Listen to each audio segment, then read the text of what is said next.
Una vez me contaron un chiste. Un hombre va al médico y le dice que está deprimido, que la vida es dura y cruel. Dice que se siente solo en un mundo amenazador. El médico le dice: el tratamiento es muy sencillo. El gran payaso Pagliacci está en la ciudad. Vaya a verle. Eso le animará. El hombre rompe a llorar. Pero doctor, le dice, yo soy Pagliacci. Es un buen chiste. Todo el mundo se ríe. Se oye un redoble. Y baja el telón. Espera, todavía... Déjame... Está. No he prendido mi cámara, ¿verdad? No me había dado cuenta. ¿Por Ese qué no me pequeño dices, amigo? detalle. Ya te veo. Yo Pasa ahí. me centro en el mensaje, no en el rostro detrás de las palabras. Estás mal, amigo, estás mal. Ya está grabándose, ya está todo en orden. Tengo aquí. Oye, el tío que hace a Rorschach ya se rapó y se parece mucho a mí. Ya está grabando, ¿verdad? Estoy grabando y oye, antes de que empecemos, espérame. Bueno, ya te mostré lo que encontré hace rato, pero también me compré la nueva edición de Watchmen. Justo hoy la conseguí. Deluxe, es como tiene mucho material extra. Aquí está la calidad de Ahí Watchmen. está la Biblia, viejo. Exactamente, es hermoso. Pero bueno. Ahí la Biblia. ¿Ya estás listo? Estoy listo. Vale, voy a empezar en 3, 2, 1. Hola amigos, bienvenidos a Cineandertal, el podcast donde hablamos de películas horribles y asquerosas. No tan Perdón. malas. Sí, asquerosas e inmundas, terribles, soporíferas. Rescatables. No, jamás, nunca, que se vayan al diablo. ¿De qué película vamos a hablar en este episodio, Andrés? ¿Qué tal, familia mexicana? El día de hoy les vamos a hablar de una película que ustedes ya saben cuál es, porque seguramente ya vieron el título. Es Watchmen, al parecer una película del 2009 dirigida por el mismísimo y poderosísimo Zack Snyder. ¡Qué horror! Terrible. Alta película basada Asquerosa. en unos cómics, una serie de cómics publicada en 1986, si no mal recuerdo, de Alan Moore y Dave Gibbons. Exactamente. Aquí podemos dejar claro que hay dos visiones al respecto de esta película, quizá ya se dieron cuenta. Por un lado, Andrés va a intentar hacer de una especie de abogado del diablo ante ustedes al defender a esta cinta que a mí personalmente no me gusta. No me gusta la película, no me gusta el tratamiento que le da a la obra original, no me agrada que a veces es algo pretencioso. Ya iré desglosando las cosas que no me gustan, pero procuraré no ser hater. Después de haber dicho eso, voy a poner como fragmentos de ese episodio donde el eulogio habla de Watchmen antes de que empiece como el Cineandertal, solo para que vean la visión oficialista. Por favor, tío, no utilices eso. ¿Qué te pasa, amigo? Sabes que es una reseña objetiva. Terrible error. Ok. No sé con qué quieres empezar, Andrés. Este es tu episodio. Yo solo voy a estar aquí para ocasionalmente decir cosas como qué asco o hacer así como sonidos de me enferma. Esa va a ser mi función. Quiero comenzar con una sección que titularé Las 10 de Andrés. 10 razones por las cuales deben de ver la película de Watchmen. Número 1, el soundtrack de la película, que va desde Bob Dylan hasta Jimi Hendrix. Pausa. Solo quisiera decir que también el Escuadrón Suicida tiene un gran soundtrack y no por eso vale la pena verse. Ok, ya solo quería decir eso. Puedes continuar. Ok, número 2, ver el asesinato de JFK en manos del amigo de todos los niños, el comediante. Hay una película de Oliver Stone donde habla de eso de una manera más interesante. Solo lo dejo ahí. Alta película también. Sí. Número 3, ver a Andy Warhol promocionar un cuadro de Night Owl II. Bueno, eso creo que sí, no se ve en ningún otro lado, así que te la dejo pasar. Número 4. Ver a Ozymandias saludar a David Bowie y en el fondo de Village People, cuando al principio de las investigaciones de Rorschach, él menciona que tiene que investigar a Ozymandias, un posible homosexual, como él lo refiere. Está curiosona esa visión que tiene Rorschach de Ozymandias. Pasa en el prólogo, ¿verdad? Sí, pasa esa al escena. Ajá. Que creo que diría que es la parte que menos me desagrada, porque parece un videoclip musical, y creo que esa es en sí la gran capacidad que tiene Snyder. El punto fuerte, amigo. Su talento es hacer videoclips. Eso es todo. Ya. Número 6. La escena de Rorschach haciendo un ajuste de cuentas contra un pederasta y sus perros. En el cómic es mejor. No, la escena de Zack Snyder es mucho mejor, viejo. No, está tergiversado y más adelante vamos a hablar de ello y voy a dejar claro de por qué el cómic es superior en todos los aspectos, incluidos ese. Por siempre y para siempre, amén. Demonios, eso es injusto. Número 7. Ver a Rorschach hacerle un ajuste de cuentas a Big Figure. En el cómic es mejor. No, ni siquiera recuerdo si pasa en el cómic, pero si pasa es mejor. Número 8. Ver a Rorschach aventarle aceite caliente a un prisionero violento. Oye, ¿por qué como 9 de tus 10 puntos tienen que ver con Rorschach? Claramente es tu personaje favorito, ¿verdad? Tengo un crush con ese personaje tan edgy, tan derechista, ¿no? Me agrada ver a alguien tan extremista, amigo. Alguien que defiende mis valores. Sí, alguien que cree lo que yo creo y actúa como yo actuaría si pudiera hacerlo. Sí te creo. Número 9. Sentirse cómodo viendo representaciones ecchi deconstruidas de superhéroes salidas de la mala interpretación realizada por Zack Snyder.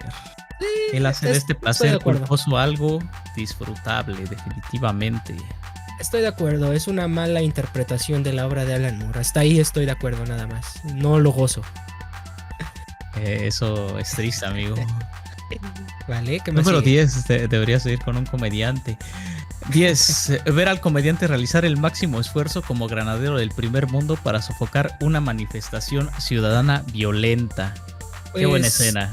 Sí, que es como Latinoamérica Time, ¿no? Eso nosotros lo conocemos de primera mano y es muy común en países bananeros que haya agentes infiltrados del gobierno para minar las protestas sociales. Para tumbar repúblicas marxistas, ¿no? Repúblicas socialistas, dice por ahí el Night Owl II. Y te voy a decir que solo, perdona que te interrumpa, la interpretación de Jeffrey Dean Morgan es algo que realmente disfruto de esta cinta a pesar de los múltiples errores. No múltiples, los repetitivos, constantes, muy frecuentes, horribles horrores de esta cinta. Jeffrey Dean Morgan hace lo que puede y lo hace bien. Y siempre es un gusto verlo en el cine. Pero ya, puedes continuar. Definitivamente es una película que tiene sus fallos, no podemos negarlo. Hay muchos momentos que se sienten incómodos. Y pues bueno, la historia es... No, solo... Sí, dígame. Te iba a interrumpir un poco antes. Te iba a decir que ayer que iba a ver esta película ya la tenía ahí y fue como de verdad vale la pena seguir haciendo Cineandertal. Me obliga a ver esto. Es como me había jurado que nunca iba a regresar a Watchmen después de haberlo visto una vez. Y fue como me hizo plantearme Cineandertal, me hizo plantearme mi vida. ¿Vale la pena seguir viviendo si tengo que volver a ver Watchmen? La respuesta tristemente fue pues sí lo vale, aunque pues ¿a qué precio, Andrés? ¿A qué precio? Rompiendo promesas, rompiendo paradigmas y rompiéndose uno mismo para hacer estos episodios. Sí. Aprecien esto. Espero que este video tenga muchas vistas, que rebase nuestro récord de 40 vistas en promedio. Llegue a 42. Porque sufrí mucho, pero lo hago por ustedes, nuestro querido público de Cineandertal. Listo. Espero escuchar que siguen prevaleciendo esos valores nobles dentro de este programa. Su programa, nuestro programa. Bueno, vamos a la historia. Va a tener esto muchos spoilers, tanto del cómic como de la misma película. Y pues pues es una obra que tiene más de 30 años, ¿no? El cómic. Ajá, en cuanto al cómic, ¿no? La película ya también creo que todos tenemos. La película tiene más de 10. Ajá, y ya pasó tiempo, tenemos una referencia, al menos cultural, de. Bueno, sí se ha vuelto un referente. ¿Consideras que está en el más media? Watchmen, La película película pues o el cómic. yo creo que se olvidó. Bueno, la película sí, el cómic definitivamente es una piedra angular de la literatura de los cómics modernos. Virtud. Eso es lo que esto que hicieron con este grupo de superhéroes es lo que se intenta hacer una y otra vez con los eventos anuales que hacen las grandes casas de cómics, que son DC y Marvel. Se intenta de alguna forma sí deconstruir. ¿A qué me refiero cuando digo deconstruir? Pues cambiar un poco el paradigma que tienen estas superestrellas superheroicas. Es decir, que si el Capitán América representa el nacionalismo y el patriotismo y el militarismo estadounidense, pues que ahora sea un traidor, ¿no? En un evento. Subvertir el significado que tienen en un principio las figuras tradicionales de los cómics, que son las que sostienen las grandes casas de los mismos. Eso es lo que se intenta hacer una y otra vez. Y pues, si queremos hablar de su versión dentro del género de los cómics, tenemos que mencionar como referencia probablemente principal a Watchmen. Por eso sigue siendo una obra principal. Sí, qué interés, bueno, qué bien que abordes esta cinta, quizá mencionando también algunas cuestiones del cómic original. Este cómic se publica entre 1986 y 1987, en el momento en el que en la industria se da esta era de la edad de plata, ¿no? Donde los héroes tienen todavía donde empieza a darse una aproximación un poco más realista a los fenómenos que nos afectan como sociedad, ¿no? La drogadicción, la delincuencia, la prostitución, etcétera, ¿no? Todas esas cosas que sí ocurren en el mundo. De repente empezamos a ver a nuestros superhéroes más queridos como Green Arrow, Batman, lidiar con todo ello, ¿no? Pero aún con un toque o con un dejo de ridiculez, porque son tipos vestidos con mallas y los calzones de fuera, ¿no? Y con elementos del absurdo propios de su género, ¿no? Y lo que Moore hace con esta propuesta es tomar esos elementos del absurdo y convertirlos en una caricatura. Porque al menos en el cómic, que esto no es algo que se refleja mucho en la cinta, pero sí pasa en el cómic, que en realidad también todos los personajes son patéticos y son gente terrible, gente con muchos defectos y con trastornos psicológicos de algún tipo, que utilizan esto de ser un superhéroe, el poder que les da, como una manera de evadirse o de sentir que valen algo, ¿no? Son seres bastante, que nos invitan a tener pena por ellos, tomando de nuevo esos elementos absurdos que estaban en el mundo de los cómics, pero desde la visión de Alan Moore, ahora inspirándonos esto, ¿no? Funciona un poquillo como, lo diría quizá como el Quijote en el tema de los caballeros. Mostrarnos el lado gracioso y absurdo de repente de los ideales de los caballeros con esta obra, igual con Watchmen, ¿no? Estos héroes que ya estaban, no los que aparecen en el cómic, ¿no? Pero pues claramente tienen inspiraciones en superhéroes que eran reconocidos en la industria. Esos héroes que ya estaban cimentados, que eran reconocidos por el público, de repente se vuelven objeto de, por un lado, de asco, porque están enfermos. Por otro lado, de pena ajena, porque son seres que buscan la aprobación y la sensación de poder de maneras muy absurdas, utilizando trajes que los hacen ver algo afeminados, algo extraños, algo exóticos, y ellos creyéndose estas mitologías, ¿no? Estas historias que crean a su alrededor. De repente, creo que es algo que vemos muy bien con Ozymandias, ¿no? Él se empieza a creer el cuento de que es el nuevo Alejandro Magno. Creo que es un delirio de grandeza que todos llegamos en algún momento a tener, pero él lo lleva al absurdo, ¿no? A un punto en el que la gente quizá no llega porque no tiene los suficientes recursos, ¿no? La pobreza nos detiene de ese nivel de absurdo, ¿no? Pero ese no es un impedimento para él. En fin.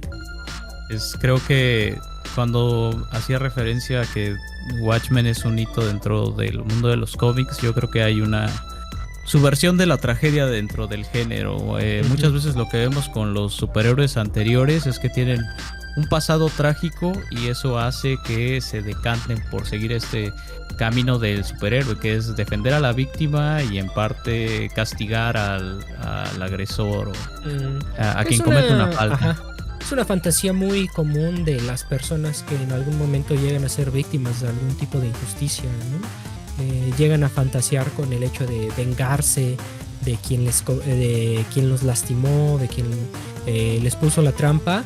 Y de repente lo curioso es que a veces las personas normales, pues en nuestro mundo no tenemos la capacidad de cometer ese tipo de actos, ¿no? Y tenemos que buscar la sanación por medio de otras vías, ¿no?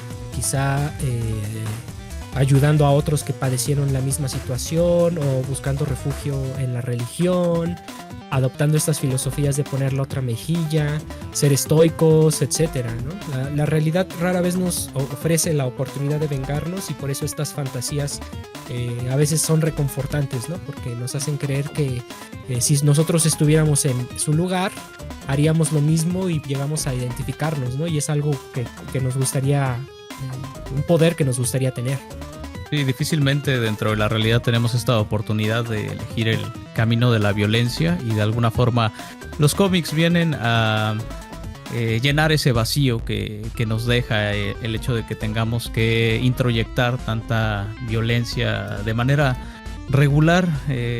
La segunda parte de mi punto era que la tragedia, al momento que digo que hay una subversión de la tragedia, es que la tragedia se vuelven los personajes en sí.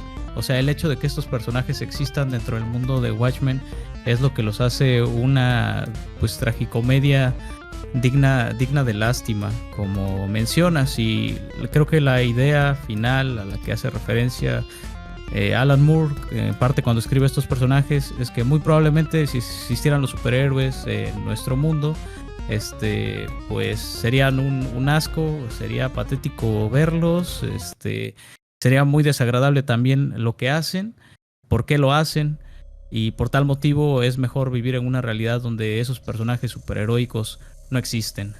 Entonces ese es en parte el mensaje que maneja la fuente original de esta película, y pues claro, tiene muy poco que ver con lo que vemos en esta película. Sí, en la película, primera crítica que hago con respecto a la visión de Snyder es que todos esos elementos de seres patéticos, de seres despreciables, se atenúan, incluso hasta con el comediante, que es la máxima expresión de ese patetismo. En algún momento te lo llegan a pintar pues también como alguien con el que puedes identificarte, con el que puedes... Bueno, y en esta sociedad en particular lo hemos visto ahorita con la cuestión de The Boys.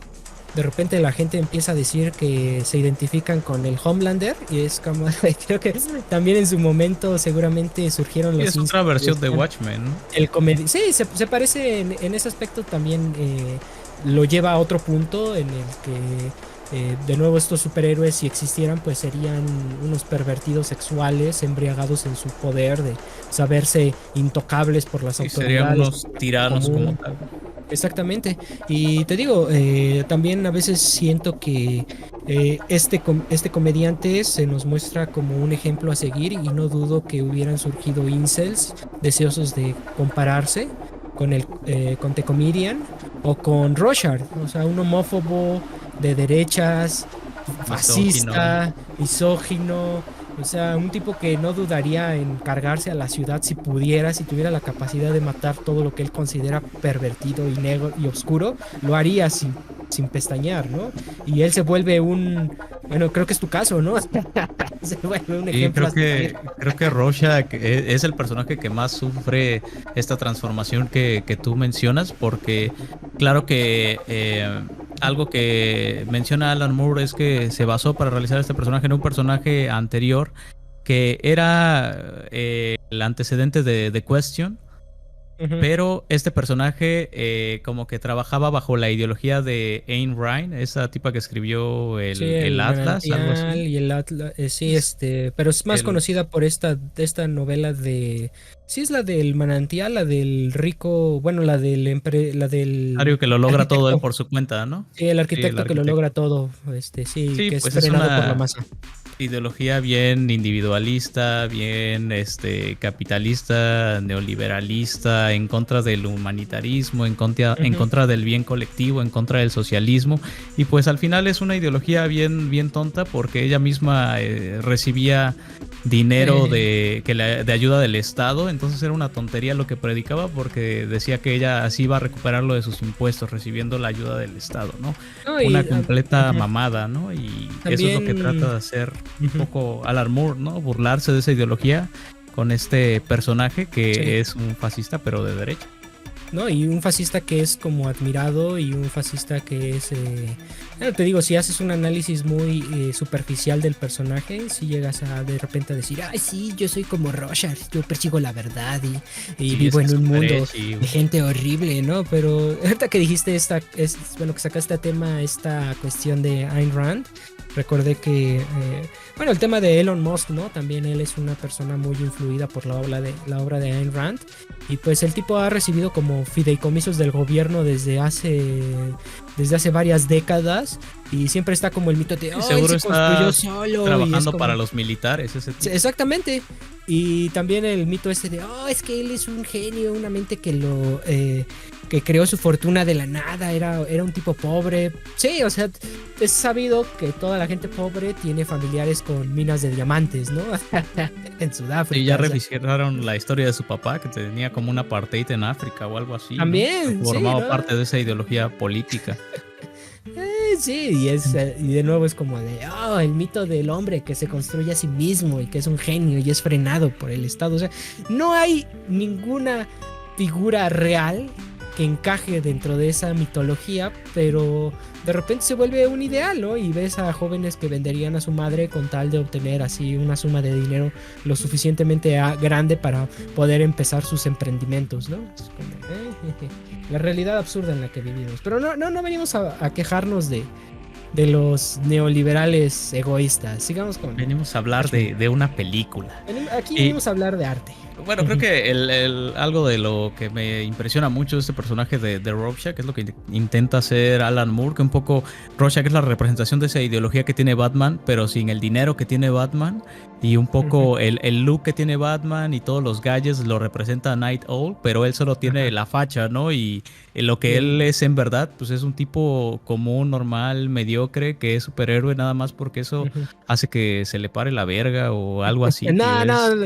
Eso es en la película, pero sí, en los cómics creo que es de los personajes más patéticos o los que más me molesta ver en pantalla y también en el cómic. Sí, es molesto porque precisamente es un tipo sin vocación que pues se dedica a eso de los superhéroes porque pues era como lo cool, lo que estaba de moda, él tenía mucho dinero, no tenía ninguna responsabilidad, era como de pues ¿qué hago con mi vida? Me vuelvo superhéroe, pues qué demonios, ¿no? Es como el wannabe. Yo lo swag. Sí, se parece, tiene, sí, los elementos del Batman, ¿no? De nuevo como llevado al absurdo, o más bien mostrándote en realidad el absurdo del concepto del millonario que se vuelve héroe, ¿no? O sea, podrías dedicarte a hacer cualquier otra cosa, pero decides vestirte de manera ridícula y salir por las noches a patrullar, ¿no?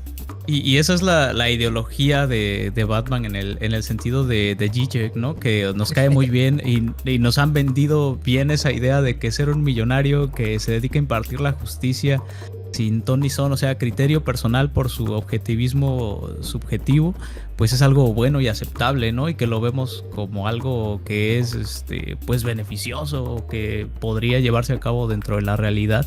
Entonces sí nos han coco-washeado bien. Eso es lo que nos enseña Alan Moore con estos personajes. Sí. ¿Y a quién más tenemos en esta lista de personajes del absurdo, Andrés? Pues tenemos a el otro personaje, como mencionaste, Ozymandias. Como yo lo recuerdo en los cómics, pues era una persona que era huérfana o quedó huérfana desde la temprana niñez. Se dedicó a hacer viajes, a conseguir como mucho poder en el término espiritual, dominar la mente para después dominar la materia, la mente sobre la materia, ¿no? Sí. Tiene ahí también algo parecido como lo de Batman, ¿no? En la cuestión del entrenamiento, aunque también en algún momento... Ah, sí. Él tiene la genialidad, ¿no? Sí, es un genio y el tipo empieza a identificarse, empieza a proyectarse en figuras históricas, ¿no? Como Alejandro Magno y Ramsés II. ¿Y no te pasó nunca algo así? Bueno, en tu caso quizá con Hitler. No, jamás me pasó. Era broma, pero a veces cuando eres muy joven y empiezas a leer de historia dices, mira, este se parece tanto a mí o es como yo. Me gustaba Jex de Molay. ¿Quién diablos es? El de las cruzadas, viejo. Que decapitó Felipe el Hermoso, creo. Ok, no conozco del todo su historia, pero interesante. Acusaron a los templarios de que eran adoradores del diablo y ellos, creo que era Jex líder, de Molay, ¿no? fue el de los últimos que mataron, decapitando. Okay. Sí, está cool, ¿no? A Sí. mí me gustaba Ricardo Corazón de León y Juana de Arco, porque era estaba como... loca, tío. Sí, porque estaba muy loca, hasta yo de niño me daba cuenta como de, oigan, esta tía no Era estaba bien de su esquizofrénica, cabeza. algo tenía, ¿no? Pero sí, por eso me gustaba mucho, porque es curioso cómo de repente una variable como la esquizofrenia puede hacer que la historia cambie, ¿no? O de repente se generen mitos e identidades con respecto a quiénes somos o lo que defendemos, ¿no? A partir de que una tía con una enfermedad posiblemente heredada, factores biológicos, algo que no un modo de funcionar inadecuado en un grupo de neuronas provoca que se genere toda una mitología y todo un movimiento histórico, ¿no? Qué peculiar es. Es una santa, tío. Sí, es una santa. En fin. ¿Quién más tenemos? Entonces? Tenemos a el Espectro de Seda, el 1 y el 2. Bueno, el 1 es esta mujer que participó dentro del grupo previo a The Watchmen, que se llaman The Minutemen. Le ponen en español los milicianos, ¿no? Pero serían como los hombres del minuto. Del minuto. Ajá, y pues ella nos muestra dentro de lo poco que podemos ver en la película, pues que estaba muy metida en esta cuestión de los superhéroes, que le gustaba tanto que casi obligó a su hija a que fuera el Espectro de Seda número 2, y su hija tiene que lidiar con esta cuestión de cargar con los deseos de la madre, que ella no tiene el poder y la autonomía de desecharlos para hacer un camino propio y auténtico, y tiene que ser un superhéroe casi por imposición. Enrolada dentro de todo esto, pues se enamora de un hombre que básicamente es un dios dentro del universo de Watchmen. El único que sí tiene poderes. Exactamente. Bueno, a mí ese cuestionamiento nunca me ha gustado del todo, ni hablando de los cómics ni de la película, porque, o sea, Ozymandias detiene balas con las manos. ¿Eso no es un poder? Yo diría que sí, viejo. Gente en el mundo real haciéndolo. Quizá no he visto la suficiente televisión para haberme encontrado ese show, pero ¿qué no es también es un poder prácticamente? Creo que sí, podríamos clasificarlo como que es su poder. Y aparte, en la película como que todos tienen super fuerza, ¿no? Se nos muestra desde el principio que pueden romper así como paredes o concreto con puñetazos. Puñetazo limpio. Sí, eso también es como de... Bueno, es que en el cómic sí te muestran que sí hay algunos combates, pero no existe esa espectacularidad porque Moore no pretende que se precisamente tengan fuerza sobrehumana. Ajá, ¿no? O que se vuelvan como de repente ese modelo, ¿no? Cuando ves a alguien que tiene esas habilidades, esa condición física como para hacer esas cosas, se vuelve hasta cierto punto como el héroe que idolatramos, ¿no? Y que decimos, él es chido, me cae muy bien, ¿no? A pesar de que sea terrible, tiene esas condiciones físicas, esa condición que lo convierte en un superhombre, ¿no? Aquí, o sea, yo creo que en el cómic sí hay un poquito de eso, pero no se resalta tanto porque no es el tema o no es el eje, no es lo que quiere Moore que pase cuando tú ves las peleas o cuando tú ves lo que hacen estos tipos en la calle combatiendo contra los criminales, ¿no? O sea, sí está como ahí presente, pero no es el foco. Vamos a hablar un poco del lenguaje de la imagen, ¿no? Algo que nos menciona Loulogio en su video y que podemos ver algo evidente dentro del cómic es que lo que nos intenta transmitir es una cuestión de linealidad, de aburrimiento, de monotonía con sus viñetas, porque se maneja, si no mal recuerdo, en viñetas de 9, ¿no? Por cada hoja. Son 9 paneles siempre, en contraposición a los cómics. No siempre. Aquí, por ejemplo, abrí de repente Watchmen haciendo una página suelta y me encontré una de 7. Pero bueno, sí mantiene como una estructura muy estándar, lineal. Sí, es algo muy cuadrado. Ajá. En contraposición a los cómics actuales que intentan transmitir más dinamismo. Sí. ¿Me permites una pequeña observación ahí? Por ejemplo, sí. Uno de los cómics que apenas se está editando de Moore, el de Promethea, del que te hablé, tiene esos elementos visuales muy llamativos y de repente es muy disruptivo en cómo te presentan las viñetas, ¿no? También ahí ya influye mucho la visión de quién es el dibujante, ¿no? Nosotros hablamos de Moore como la mente detrás de la historia, pero quienes están en el medio te cuentan que pues mucho influye también en la visión del dibujante y el cómo va planteando la historia, ¿no? En el caso de Promethea, pues tienes es J.H.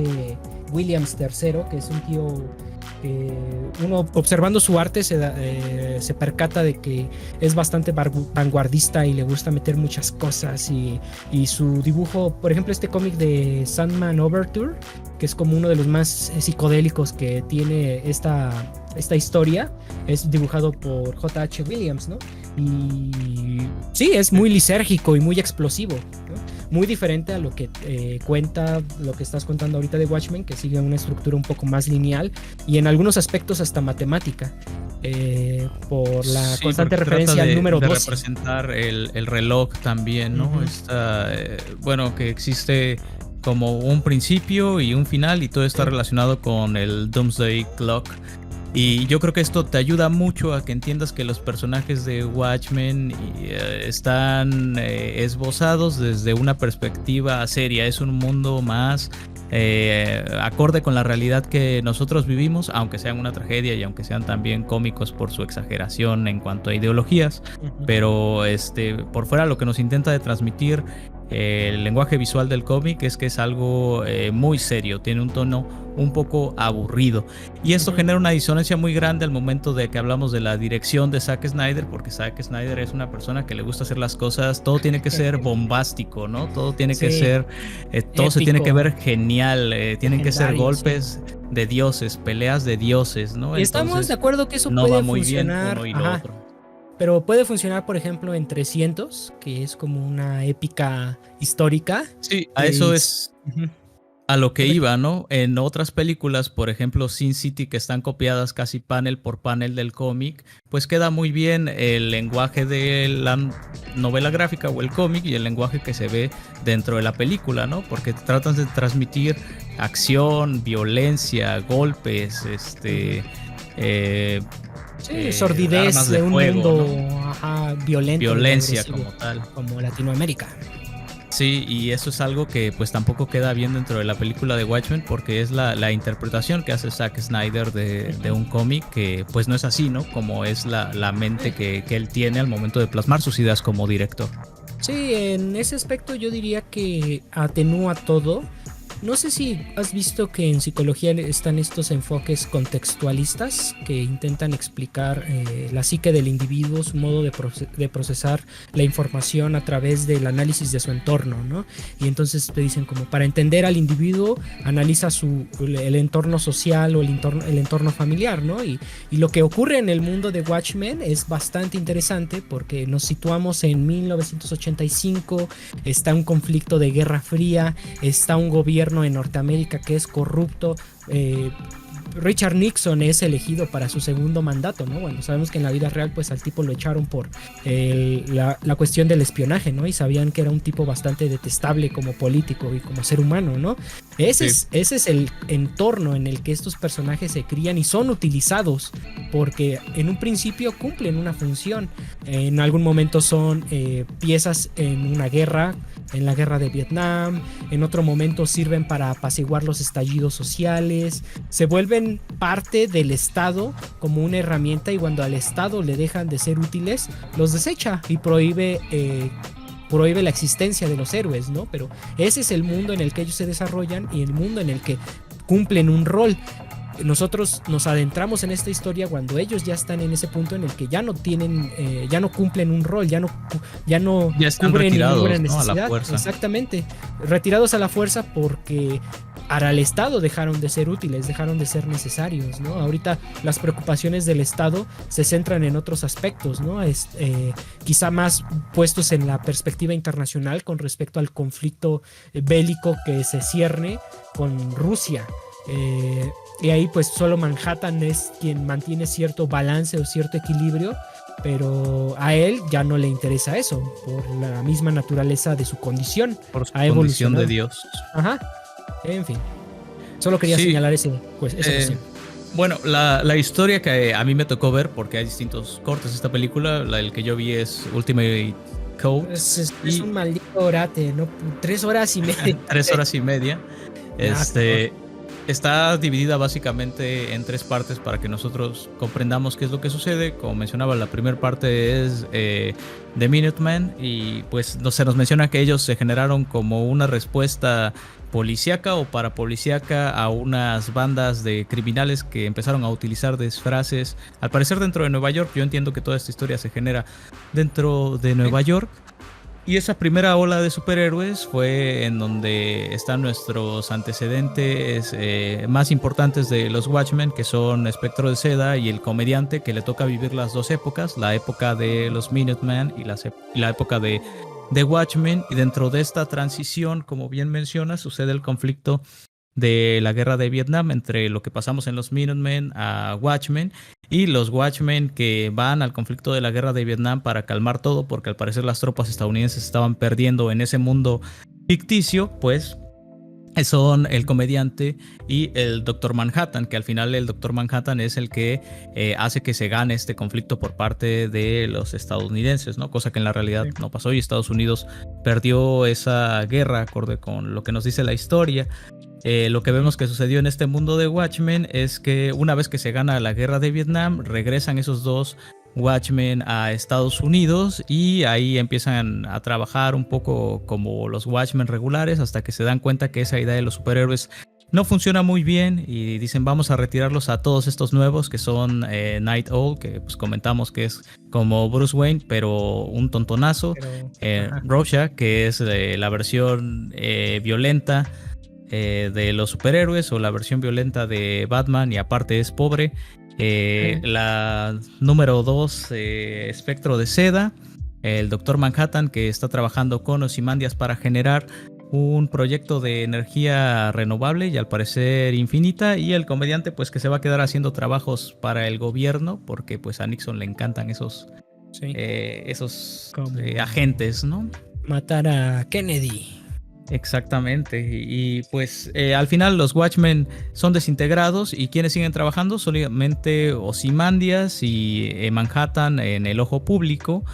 Rorschach está trabajando al margen de la ley, o violando la ley como tal. El Búho está retirado, el Espectro de Seda 2 también está retirado como su mamá, y el comediante pues me imagino que siguió trabajando para el gobierno hasta que se da cuenta de que hay un plan para destruir una ciudad importante o parte de una ciudad importante, y de esa manera lograr que 2 potencias hagan las paces, ¿no? Que sería Rusia y Estados Unidos. ¿Cuál es el plan? Básicamente copiar los poderes del Doctor Manhattan mediante estos proyectos que tienen entre Doctor Manhattan y Ozymandias para fingir un ataque, fingir que el Doctor Manhattan atacó la ciudad de Nueva York, y de esta forma lograr que la Guerra Fría se enfríe todavía más. Pues ahí ya como que destripaste completamente lo que pasa, aunque todo esto se va mostrando de manera paulatina, ¿no? Al principio pareciera que alguien se está cargando a los anteriores Watchmen. Esa es la pista que sigue Rorschach. Empieza creyendo eso, y poco a poco se va dando cuenta que hay una gran trama, ¿no? Que hay otra historia que de repente involucra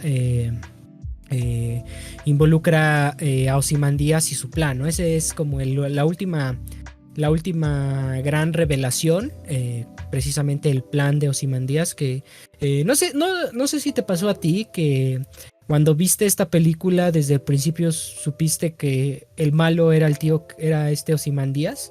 Yo la vi antes de ver el cómic y era como de leer el cómic y era como de, este tipo es claramente el malo, mírenlo. No es engañoso como en el cómic. En el cómic pasa como muy noble y muy heroico y muy guapo, o sea, y aquí es claramente desde el principio se ve que es el malo, es alguien malvado, o sea. Maligno. Es un ente Sí, nocivo. sí, exactamente. Honestamente la vi pues, relativamente joven, como a los 15 o 16 años, y pues no me di tinta de eso, y para mí sí fue una sorpresa. Sí, Principalmente porque pues los productos superheroicos de esa época pues eran muy lineales y pues, no esperaba que tuviera un giro así. También a mí me tocó ver primero la película y leer después el cómic. Ya cuando me aventé el cómic me di cuenta que era algo pues bastante aburrido y complejo y muy largo, ¿no? Pero y pues ya que era un vale la hombre pena en ese revisarlo. entonces. Es Sí. como yo vi Watchmen cuando yo vi la película de Watchmen cuando era antes de ser un hombre, y después leí el cómic y me di cuenta que no era más que aburrimiento. No, a mí me pasó todo lo contrario. Fíjate, a mí la película me aburrió mucho. No me pareció la gran ruptura como tú planteas. Se me hizo como algo pretenciosona, como de, sí, superhéroes, y mira esto, y son ambiguos, y tienen su lado oscuro, y no me sorprendió porque creo que antes también había visto The Dark Knight, no vi Watchmen cuando salió. De hecho ahí estuvo como arrumbada, no le presté atención, te digo, vi Dark Knight de Christopher Nolan y fue como de wow, sí, los superhéroes tienen capas, son como cebollas, no solo son tipos usando los calzoncillos de fuera, ¿no? Hay profundidad, ¿no? Y vi esto y fue como, tiene un ritmo muy lento, no me impacta, no me sorprende. Pero cuando leí el cómic fue como, ya veo por qué no me gustó la película o por dónde está la falla, ¿no? Aquí claramente todos son horribles, son detestables. Y son muy reales y muy humanos, ¿no? Mientras que en la película, pues, Snyder resalta esta perspectiva superheroica de los combates y hasta las visiones, las visiones detestables como las de Ozymandias se romantizan, y los personajes se suavizan, un poquito como lo que ocurre en otra adaptación de una historia de Alan Moore, en V de Venganza. Si lees el cómic de V de Venganza, descubres que el personaje es pues un psicópata. Un terrorista. Sí, o sea, está al borde. O sea, no diría que es un antihéroe. O sea, yo diría, lo pongo más del lado de los villanos, porque todos en ese mundo están enfermos. O sea, él vive en 1984, ¿no? Y su respuesta es acorde a esa sociedad en la que él existe. No se comporta como un héroe, se comporta como un villano porque el entorno también es horrible. No puede haber heroicidad en el mundo en el que vive, ¿no? Y en la película es más un anarquista idealista, medio socialdemócrata. Un jodido terrorista, viejo. ¿En dónde? ¿En la película? No, en el cómic. En el cómic. Ajá, en el cómic es un terrorista. El cómic está loco, Ajá, es así desatado el tipo. Pero ajá, en la película te lo muestran como alguien carismático y hacen que te enamores de él. Pero es obviamente lo que sucede con todos los productos de Alan Moore, que son mal entendidos y son llevados al vulgo por un montón de artistas pretenciosos que creen que lo entienden, pero la verdad no. O sea, solamente están haciendo una interpretación sesgada de su obra, y eso es lo que hace que Alan Moore se moleste y diga, ya no quiero ver más adaptaciones de mi obra en la pantalla grande ni en ningún medio, ¿no? Porque todo lo desvirtúan, no entienden nada. Sí, transforman lo bello, bueno, lo interesante de su obra, lo que es realmente revolucionario y complejo, lo que la hace diferente a otras obras en el mundo de los cómics, y como que la lobotomizan, ¿no? La vuelven como idiota para que la masa pueda procesarla y diga, ay, sí, qué bonito es ser un superhéroe y pelear contra el crimen, ¿no? Cuando nunca va de eso, o nunca tratan, las historias que él maneja no hablan de ello. Por ejemplo, otra adaptación de Moore, la de La Liga La Liga Extraordinaria. Extraordinaria. Es como no tiene nada que ver la maldita la película. Son héroes prototipo. Y en los cómics, o sea, son violadores, son adictos al opio, enfermos mentales de algún tipo. O sea, son gente, además de detestable, desequilibrada. Es Y como su te digo, escuadrón suicida, ¿no? sí, pero feo, pero mal, o sea, grotesco.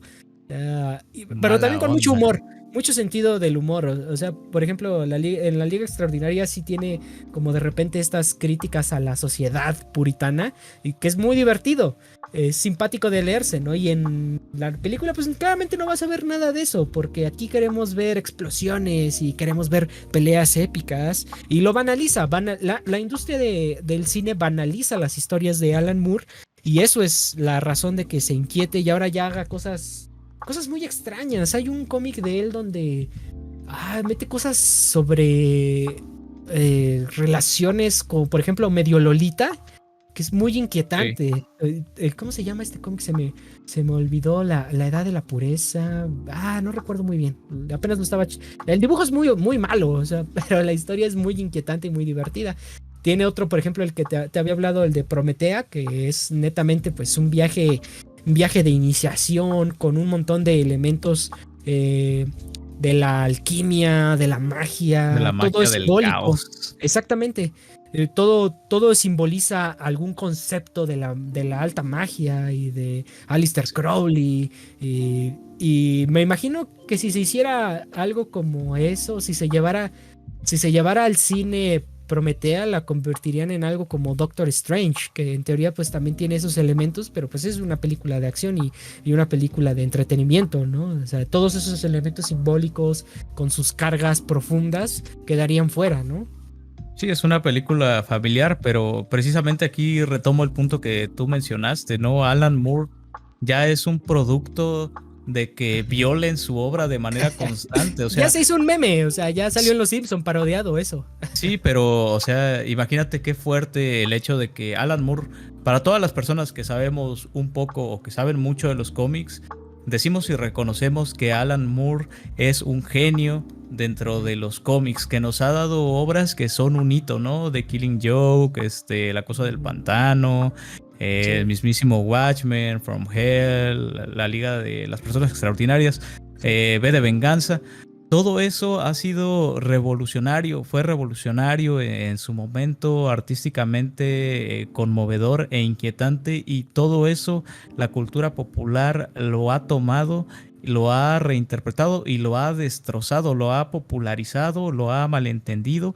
Entonces, o sea, ¿cómo quieres que reaccione un artista cuando está en un entorno así? ¿Sabes la presión que él siente de saber que es uno de los mejores escritores de cómics y que ha sido malinterpretado por el vulgo? Eso te duele y te cambia como artista, y es muy probable que veamos cosas muy extrañas de él, como tú mencionas, ¿no? Y las que vienen Sí, lo que falta, próximamente. porque sigue escribiendo, sigue creando historias, entonces es triste, pero también creo que es bonito vivir en un mundo donde puedes conocer al verdadero Alan Moore, donde puedes encontrar su obra, donde puedes comprar sus cómics, que se siguen reeditando. Algunos son más fáciles de encontrar, otros no tanto, pero puedes acercarte a su obra. No es como que esté prohibido o que esté vedado de repente, y puedes de repente buscar las conferencias de Moore, puedes escucharlo a él.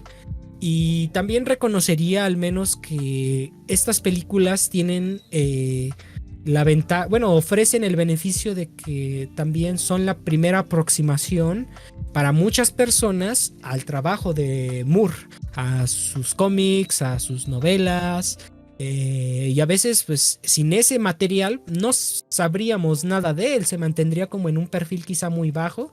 Digo, quizá dentro del mundo de los cómics, pues todos reconocen que Moore es el maestro, ¿no? Es el puto amo, nivel Neil Gaiman, nivel... es que volteo a ver así mis cómics y es como, de Garth Ennis, de Brian Azzarello, no sé. Hay muchos autores muy reconocidos en la industria. Pero pues ese mundo del cómic también hay que aceptar que es un poco hermético, ¿no? Creo que hasta en Malcolm lo parodian muy bien, ¿no?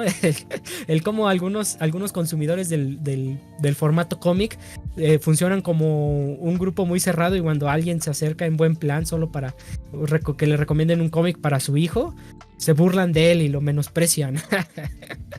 Ay, me siento un poco mal porque yo tengo un amigo que vende cómics y es muy buena onda. Ahora, sé que es un prejuicio esa idea que tenemos de que los vendedores de cómics y los que le saben son unos engreídos de porquería, aunque en muchos casos sí lo son.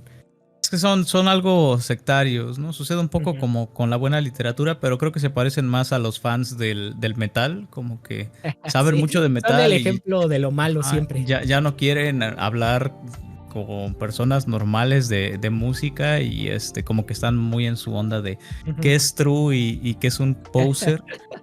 Y está siempre esa pelea, pero como tú mencionas, mediante estos personajes nos podemos acercar un poco a la obra original de Moore, y tal vez eso es lo rescatable, ¿no? Y tristemente sus obras han sido adaptadas así. Watchmen es una película que tiene visualmente tiene cosas atractivas, tiene cosas agradables, pero ya ver a estos personajes tan desagradables como el Espectro de Seda 2 y el Night Owl 2 hablando y teniendo sexo, la escena de sexo, güey, me da mucho cringe. Sí, me hace sentir mal, tiene viejo. una gran sutileza visual, ¿no? Con respecto a cómo muestra que al fin este tío pudo venirse, ¿no? Al fin se le paró y pudo tener una eyaculación tan sutil. Y pone esa canción de Aleluya que dice que era la favorita de su hija que se murió, entonces es muy raro, sí. No sé, yo pensé que cuando Zack Snyder estaba viendo esa escena con esa canción decía algo como probablemente así concibieron a mi hija adoptada, porque era una hija adoptada, ¿no? Estás hablando de una difunta. Estoy hablando de una difunta, pero sí, no, la mente de Zack Snyder es muy retorcida. Sí. En su momento, hasta que se le murió su hija, y pues ya ahí todo cambió, ¿no? Y ya tuvimos el Snyder Cut. Sí. Ahí ya cambiaron las cosas, favorita. Amigo. Te iba a decir también que algo que me choca un poquito de Snyder pues es la saturación de colores, y que siempre utiliza las mismas paletas y vuelve un poco genérico su cine, ¿no? Y de repente vas a ver, por ejemplo, en Watchmen una paleta similar a Sucker Punch o a 300 o sus películas de zombies o X o Y película que haya hecho este tío, ¿no? Las paletas son siempre las mismas y es como de, ¿en serio? ¿No puedes trabajar con colores naturales? ¿Sabes? Quizá él tiene algo mal en los ojos que hace que todo lo vea así, ¿no? Todo lo vea como muy saturado, todo sea muy épico, y a la vez tenga como cierta capacidad para ver las cosas en cámara lenta. Pequeño detalle, si no hubiera tantas escenas en cámara lenta en Watchmen, dura la mitad. Bueno, es que es un tío, yo creo que de parte le gusta de lo épico. Sí, y lo que intenta transmitir es que él le gusta contar historias oscuras, y la mejor forma que él tiene de transmitir eso es pues bajarle el tono, pero ¿no? Es que de oscuro colores a su paleta de colores. O sea, él quiere que el oscuro esté en los colores. En los colores, no en los personajes, porque pues están ya suavizados, están lobotomizados para que sean más digeribles, más aceptables, para que esos elementos de crítica que tenían en las obras originales desaparezcan y puedan ser consumidos por el mass media. Y eso me molesta, y de repente me choca mucho, y aunque también tengo que aceptar que es que como Snyder es como el América, o sea, o lo amas o lo odias. No hay puntos medios con él, ¿no?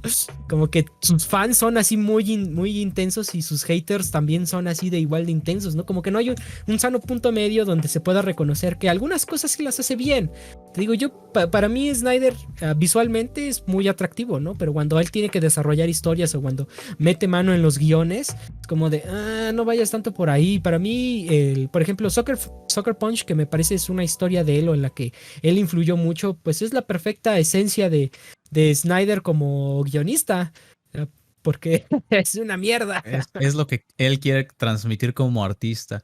Pero yo creo que hay algunas cosas que sí le salen bien y a veces de forma involuntaria. Por ejemplo, me gusta mucho este tratamiento que hace de Rorschach y me agrada que lo ponga como ese tipo violento que está buscando como la verdad. Es muy edgy o a mí así Pero me es lo que, parece. ajá, pero sí está idealizado y está romantizado, ¿no? De No, repente el apego exactamente. de la verdad por Rorschach, cuando en el cómic pues es porque es un maldito enfermo fascista. Eso es la parte fea de su interpretación de Rorschach, que es, por ejemplo, cuando muere Rorschach, vemos que grita este Night Owl, ¿no? Como si lo Ajá. fuera a extrañar, ¿no? Como decir, mataron al tío que era la hostia dentro de esta película, ¿no? Es Era mi una mejor pérdida amigo. enorme. Sí, y en el cómic vemos que nadie se inmuta por su muerte. Es Dicen como de, que ve, Night Owl estaba dormido, ¿no? Al lado del espectro sí, de seda.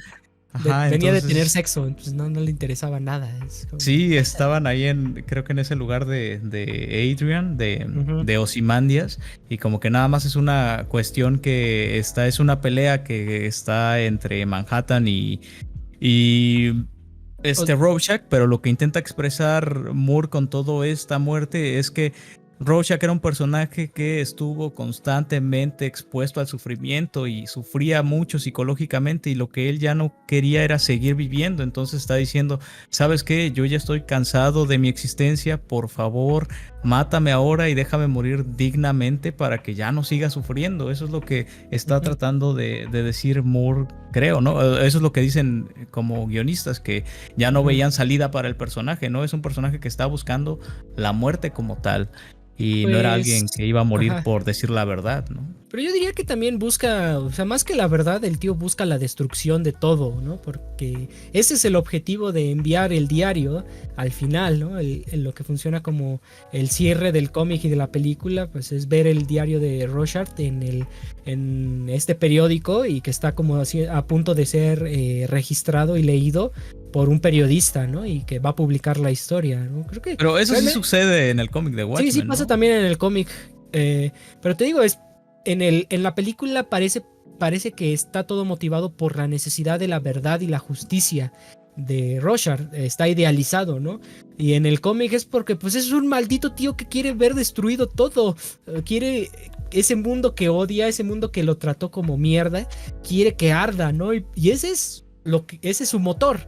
Eso es lo que está detrás de todo eso, no su apego a la verdad y la justicia y la Yo creo gente que él se debe de ve saberlo. como un ángel vengador y Sí, disfruta vengar, o sea, pues es como su disfruta diálogo, su golpear a primer los malos. diálogo, ¿no? Como de la sangre brotará y los ahogará a todas las prostitutas. Yo estaré ahí, me dirán, ayúdame, y yo diré, no. Eso, Es hermoso, viejo. Este, pues sí, sí, la verdad, sí. es edgy, es una persona muy mal ubicada en el mundo, Ujú. pero pues obviamente está mal interpretado por Zack Snyder, pero hay unas partes que sí son Es muy fiel. muy Ajá, propias de Rorschach, ¿no? ajá. Como cuando está en la prisión o cuando muestran esta escena donde mata a los perros y al pederasta. Es Eso que sí está bien. no está, te voy a decir por qué no está bien, porque en el cómic maneja una sutileza a la hora de hablar de la ruptura de Rorschach cuando Kovacs muere y nace Rorschach y es quien se adueña de la personalidad. En el cómic es muy sutil porque nada más lo ves todo en silencio, ves cómo le prende fuego y sale de la casa. Y ahí es cuando sabes que este tipo ya, o sea, ya cruzó la línea, o sea, se convirtió en la máscara. Y de nuevo, porque Snyder no tiene sutileza y quiere que todo sea explícito, considera que su público tiene 15 años y si no eres reiterativo no va a entender qué pasa y por eso tiene que ser lo de matar al perro y matar al tipo con 7 hachazos en la cabeza, porque dice, no, la gente Es, no va a entender que ya cruzó la línea si nada más le prende fuego a la casa. No, esa tiene que hacer escena todo eso. sí me gustó, tío. Sí que le den un Oscar a Zack Snyder por esa escena. Y Vete al diablo, espero que no. él sí la haya dirigido. ¿Y sabes qué otro punto le doy en favor a la Ujú. película? El hecho de que cambiaron el final y ahora el ataque era un ataque del Doctor Manhattan y no es un El pulpo pulpo, gigante pues... como en Watchmen, Ujú. el cómic. Eso sí se me hizo un poco ridículo por parte del Nah, cómic, el pulpo viejo. está bien, el pulpo tiene estilo. La bomba es muy genérica. La explosión no tiene personalidad. El pulpo es. es como un horror cósmico. O sea, es Lovecraftiano y dices que no está bien. A mí me gusta el pulpo. Y no voy a decir yo que creo que el pulpo es demasiado. voy a decir que a mí, por ejemplo, en el cómic, la historia de los piratas, el cómic alterno que se va desarrollando, y también la historia entre el boceador y el chico negro, a mí me cansa un poco. Entiendo la función de la relación de estos, que te muestren la relación de estos tipos, cómo se van haciendo amigos, cómo se conocen. Sí, es como para que Al te final importe mueren. la gente que se va a morir, ¿no? Exactamente, es para que Que te generes un relaciones con engage ellos. y entiendas el peso de la muerte de individuos comunes, como tú o como yo, como la gente que lee Watchmen, ¿no? Entiendas que leemos son como los tú. cómics, ajá. Pero se me hacía un poco pesada y también la historia del pirata, la historia del cómic que lee el chico. Se me hacía como, esto como que sobra un poquito, como que no me gusta del todo, aunque yo lo pondría como en el Quijote. En el Quijote también hay unas historias que son como meh. Sí, siempre, más en la primera parte del Quijote, ¿no? Que nos cuentan una historia como Sí. de personas que se están persiguiendo entre ellos, porque como que al principio pensaron que no se amaban y después descubrieron que eran el amor de su vida y se Exactamente. están reencontrando, ¿no? Y al final del Quijote primera parte, todos se encuentran para casarse. Ajá, de ese tipo de historias que dices, Ujú. esto como que sobra, está bien, pero pues hay cosas más interesantes en esta gran historia que es el Sí, Quijote de la yo Mancha, creo ¿no? Igual aquí en Watchmen. que es la parte más molesta del cómic y también de la película. Pero ¿tú qué crees que significa este cómic de Ya. el marinero, el capitán Ajá. perdido que regresa a matar a su familia? Sé que tiene una carga simbólica y recuerdo haberla entendido. Dije, sí, tiene sentido. Ahorita ya no me acuerdo porque leí hace mucho Watchmen. O sea, Yo apenas. Ajá. lo que interpreté con esto que vi era que el tipo era paranoico, así como Rorschach es paranoico. O sea que el tipo ya no es objetivo, igual que Rorschach ya no es objetivo y está completamente fuera de la realidad. Pero lo que intenta hacer este tipo es salvar a su familia. Entonces, intentando cometer un acto de bien, comete un acto de maldad. Y eso es lo que hace Ozymandias. Intentando salvar a la gente, Ajá. asesina a un montón de gente. Entonces, en parte es como la combinación de estos dos personajes. Ajá. Yo recuerdo Para que mí, lo asocié un poco más a la cuestión del conflicto que estaba ocurriendo en ese entonces en la sociedad. La Guerra Fría era como de voy a destruir el mundo para salvar al mundo. Voy a lanzar las bombas atómicas allá para salvarnos, ¿no? A pesar de que pues haciendo eso también nos matamos, ¿no? Yo creo que iba más en torno a ese dilema que está presente no solo en el gran panorama político de Watchmen, ¿no? Sino también estos personajes constantemente te muestran estas contradicciones, ¿no? A veces como Ozymandias, para salvar a la humanidad hay que cargarse una buena parte de la humanidad, ¿no? sí. De repente también Rorschach es del tipo para preservar la verdad o para rescatar estos valores que yo considero lo más elevados también, hay que cargarse a la humanidad. Todos tienen una idea de cómo deben ser las cosas en las que la humanidad es prescindible y no se dan cuenta que si se tiene que hacer algo es precisamente en pro de la humanidad. No a pesar de la humanidad, sino por la humanidad. Y esa es la contradicción, creo yo, más palpable en muchos de los personajes y en el mundo en general de Watchmen. Que también es algo como lo que vivimos nosotros. O sea, para preservar nuestro estilo de vida, tenemos que seguir destruyendo el mundo. O sea, no podemos coexistir en el mundo de manera en el que no lo dañemos. Esto ya se volvió el discurso de la cosa del pantano, ¿no? No. Sí, tiene algo de la cosa del hay pantano. que cuidar a la tierra, tío. Sí, Pachamama. Sí. No. Bueno, quizá ahorita ya hemos cobrado un poco más de conciencia ecológica, pero en los 80s era así como muy descarado todo, ¿no? Y es como, quémenlo todo, destruyan los bosques. Ahorita ya al menos nos sentimos culpables cuando lo hacemos y cuando lo vemos, ¿no? Antes no importaba. Antes lo hacíamos y no nos sentíamos culpables. Ahorita sí ya hay como, me siento culpable mientras sigues tirando tu basura ahí en la calle y sigues meándote en un árbol, ¿no? Lo seguimos haciendo, aunque ahora hay culpa. Quizá ese sea el primer paso para que después se tomen en cuenta algunas medidas, ¿no? O empecemos a hacer algo, pero primero hay que sentirse culpables. También eso es algo bien interesante de la obra de Watchmen. Creo que está presente en el cómic y en la película. El hecho de que todos estos personajes en verdad nunca se interesan por el prójimo. Parece que son la antítesis de Jesucristo. Son el anticristo hecho superhéroe en las dos versiones, porque en serio no se interesan por el otro. No vemos que Rorschach está preocupado por castigar estos personajes como el Espectro de Seda 2 y probablemente también el 1 y Night Owl, como que están preocupados por ser superhéroes, pero sí, no tanto por solo salvar para a las tener personas. una sana vida sexual, ¿no? Lo de ellos es Sí, lo más mundano. Solo como quieren que, un buen palo. Ajá, para ellos ser superhéroes es una cuestión personal, no es una cuestión de preocuparse por el otro, poner la atención sobre el otro, cosas que sí hace Superman, ¿no? En sus cómics más interesantes o mejores escritos. ¿Tú crees? Bueno, yo creo que la Y Doctor crítica Manhattan también tiene eso, ¿no? Que pues ya no le importa lo humano y el comediante pues también es así, ¿no? Le vale todo y nada más que es un agente del Estado que está pero ahí. Ya, pero al menos el comediante tiene un punto de arrepentimiento o en el que se siente culpable por las cosas que van a ocurrir y que él y cuando no se arrepiente es cuando lo asesinan, o sea, sí, esa es la lección de Watchmen. Cuando te estás por redimirte, que te preocupas por alguien, quieres cambiar o quieres ser mejor, te mueres. Es como Soria, sí, ¿no? Los Soria es lo mismo. No hay espacio para la recuperación, viejo. Sí. Ese es el asunto de Watchmen en la película y en el cómic.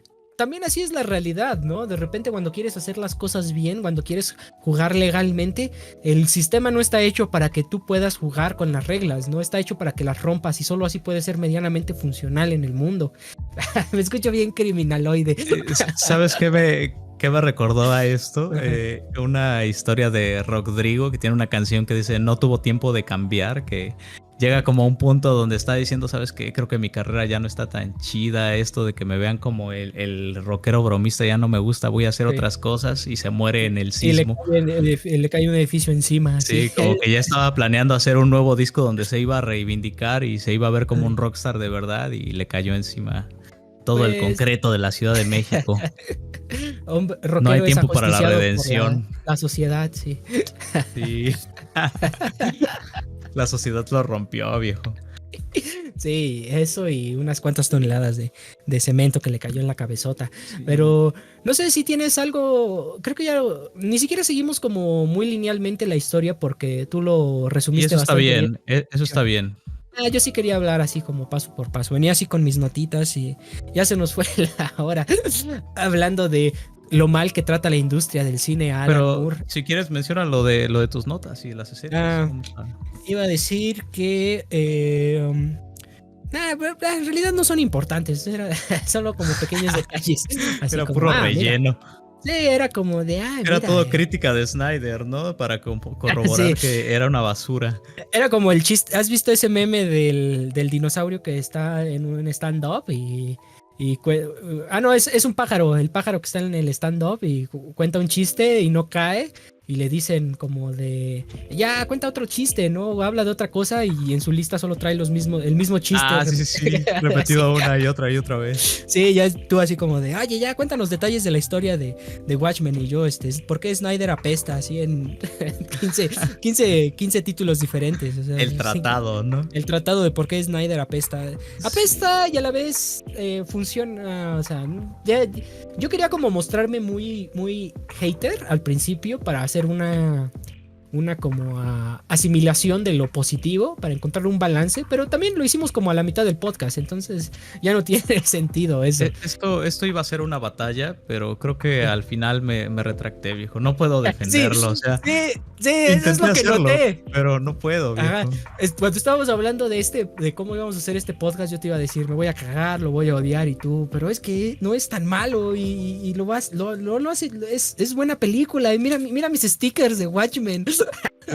Y yo venía así como esperando de que soltaras, no, pero mira esto y aquello, sí. La verdad es que ya estamos muy viejos, ¿no? También como para debatir.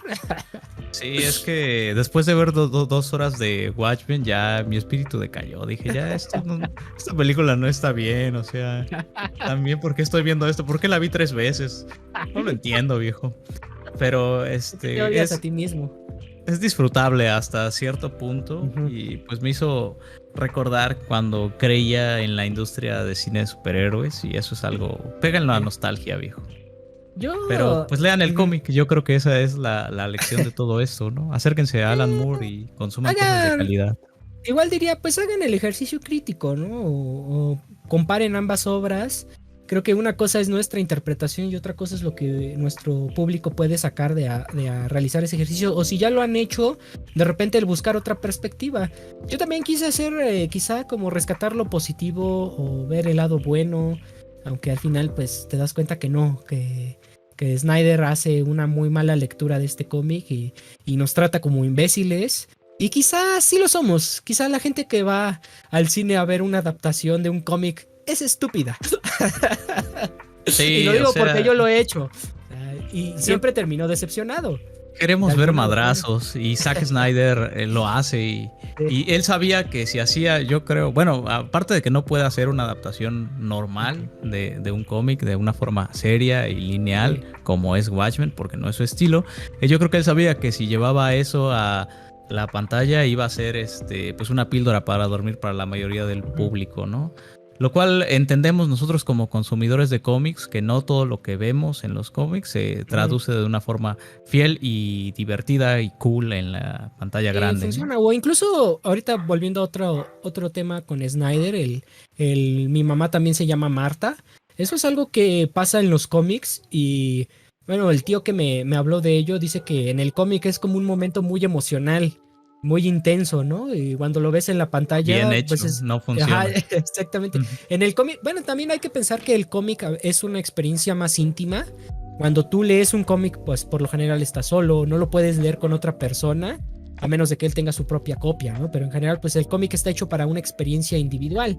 Y también serial, ¿no? Nosotros bueno, nuestra generación, seguramente si ustedes en su casa tienen una edición de Watchmen, sea alguna edición compilatoria, donde venga todo en uno, ¿no? Pero pues originalmente surgió como una grapita, como un tomo de unas cuantas páginas, y era como uno al mes, ¿no? Ajá, exactamente, y tenías que esperar y siempre estaba como... Y son 12 números, si no mal recuerdo, 12 o 13. Ajá, 12 números. Entonces, pues era la expectativa, era de repente el construir hipótesis, el imaginarte lo que podría pasar. Ahorita ya tienes el compilado completo y pues a veces, bueno, quizá no soy yo el único que lo hace, ¿no? Pero también a veces en cuanto lo tengo antes de leerlo, lo repaso con la vista todo, así como lo voy ojeando, ¿no? Voy viendo. No debería hacer eso porque como que... Pero es un deleite, la experiencia. ¿No? Sí, es un deleite, pero también es algo que dices, esto no quiero hacerlo, pero como no tengo autocontrol, lo estoy haciendo. Y de repente ves así como imágenes muy impactantes y dices, ¡oh! Y como que empiezas ya a teorizar desde antes y eso arruina quizá la sorpresa. Arruina esa... Ajá. Sí se carga un poco la experiencia y leer cómics en grapita sí es muy diferente a leerte un compilatorio. Y yo he tenido la experiencia recientemente, algunos cómics que me han prestado y es así como de, sí, es cierto, te quedas así como con las ganas en cuanto terminas el tomo, dices, oh, necesito el otro, ¿no? Necesito leer el otro porque quiero saber qué diantres viene más adelante. Y si no lo tienes a la mano, pues invita a tu imaginación a divagar, a especular, de repente a que tú vayas creando tus propias historias. Es más rico leerlo así, pero... Y por eso también hay como toda una vertiente de fans de los cómics que odian los compilatorios y solo son de grapas y solo coleccionan grapas. Y sí, es una experiencia diferente. Los auténticos. True de los sí. true. Bueno, yo nada más quería mencionar unas cosillas, ¿no? Venga. Primero, sobre Rorschach, debemos de recordar que el simbolismo de su máscara es que este personaje ve las cosas en blanco y negro, todo separado. Para él están los malos y los buenos. Él es bueno y los que no siguen su moral y su código de conducta son malos y deben ser castigados y eliminados y tiene derecho a matarlos, porque esa es la visión que él tiene, ¿no?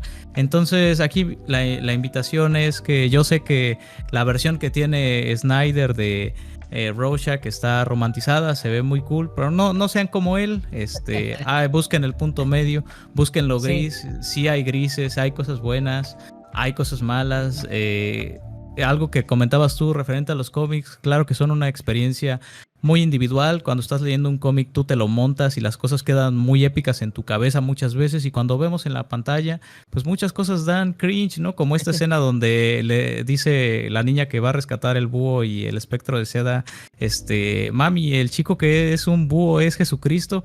Le dice, no, hija, pues más bien es el anticristo quien nos está rescatando, ¿no? Entonces es muy, da mucho cringe. Esa escena es la peor, no debería existir. Pero algo que le voy a dar un punto a Snyder de todo esto es que al final termina la película en un círculo, ¿no? Y empieza con las mismas palabras que abrieron la cinta, y eso nos dice que comprende el lenguaje cinematográfico, comprende que el círculo se debe de cerrar y dice, bueno, pues ya hice mi cagadero, al final voy a cerrar con broche de oro. Se abre el diario de Rorschach y dice, un comediante murió esta noche, justo como comenzamos. Wow, eres un genio, Zack. Y todos aplauden y cae el telón, viejo. Nadie ríe. Nadie ríe. Okay. Exactamente. Mi conclusión de Watchmen es que es un fracaso estrepitoso, no por ello detestable. Tengo que aceptar que esta última visualización que tuve me ayudó a quizá quitarme ciertos prejuicios que había generado por mi primera aproximación, también por las críticas que había leído. Loulogio es el culpable, diría que es el principal culpable de mi odio a Watchmen, pero tengo que aceptar que quizá también Loulogio vive de la exageración. Es como, tío, solo es una película, no la veas. Nadie te está obligando.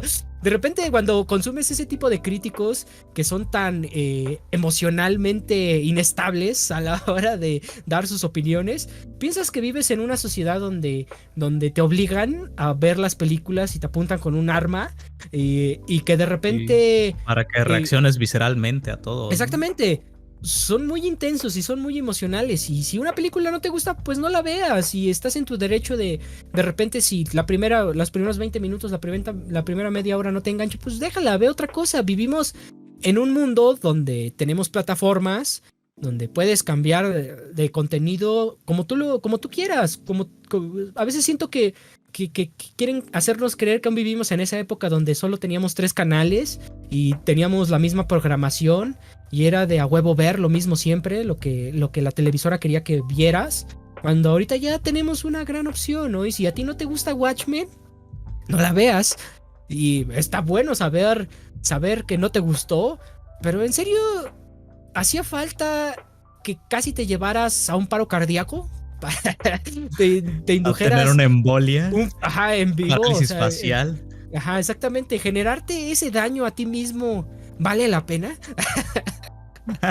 Lo dejo ahí, amigos. Yo sé que a veces mucha gente eso es lo que quiere, ¿no? Cuando vas a ver un contenido, pues quieres algo que te despierte, que te genere emociones, ¿no? Y un tipo gritando y golpeando la mesa y soltando maldiciones. Es como cuando ves a Alex Jones, el tío que hacía los noticieros de extrema derecha en Estados Unidos, que ahorita no sé si viste las noticias, que tiene una demanda como de 100 mil millones por decir que los papás de unos niños donde hubo un tiroteo eran en realidad actores y esos niños no existieron. Sí, le metieron una demanda. Es un gran comunicador, tío. Sí. Me encanta ver sus videos de parodias, güey. Lo comparan mucho con personajes de Warhammer y todos dicen que ese tipo es una representación de Warhammer hecha hombre. Pero, bueno, eso es como ese mismo nivel de crítica y de análisis, el de Loulogio, pero en temas frikis. Al menos dices, pues este tío de Infowars al menos habla de cosas que sí son serias. Todo se lo está inventando. Todo es una fantasía con el fin de que te enganches emocionalmente a eso. Dejes de pensar racionalmente y empieces a comprarte sus teorías del QAnon y de las dictaduras de los demócratas y de los movimientos progres de que están poniendo químicos en el agua para hacerte homosexual, ¿no? Sí. Pero a mí al menos eso me resulta un poco más serio. Es falso todo, pero hay cierto tinte de verdad en el aspecto de que se vincula con cuestiones políticas. Está hablando de... Algunas veces habla de política, algunas veces habla de problemas o cosas, situaciones que sí están ocurriendo en el mundo real. Digamos que es fantasía política, ¿no? Pero al menos es basada en cierta política que tiene un dejo de realidad, ¿no? Si hay grupos de poder, si hay grupos de choque, si hay personas con intereses millonarios, políticos, etcétera. Sí, pero lo que él hace es fantasía. Y lo que digo es, al menos, eso se me hace un poco más serio, aún siendo basura, que ponerte a gritar y arrancarte los pelos por una película. Por Watchmen. Sí, por Watchmen. La película de Watchmen te generó una embolia. Me lo imagino en el hospital y los internos riéndose de él, ¿no? Bueno, pues es como tú dices, Josué, las limitaciones están en nuestras mentes y lo imposible ya sucedió porque nacimos y estamos aquí y están escuchando esto. Sí, muchas pues, gracias. No sé si quieres dar el cierre a este podcast, Andrés. ¿Quieres como cambiar los papeles? Tú da el cierre, amigo. Despídete de todos. Muy bien, gracias por habernos acompañado. Apóyennos a difundir la palabra de este proyecto. Denle like, compartir, comenten algo, qué películas quieren que reseñemos. No les vamos a hacer caso, pero igual déjenlo. Cuídense mucho y que estén muy bien. Adiós. Adiós, amigos. Nos vemos. Nos vemos.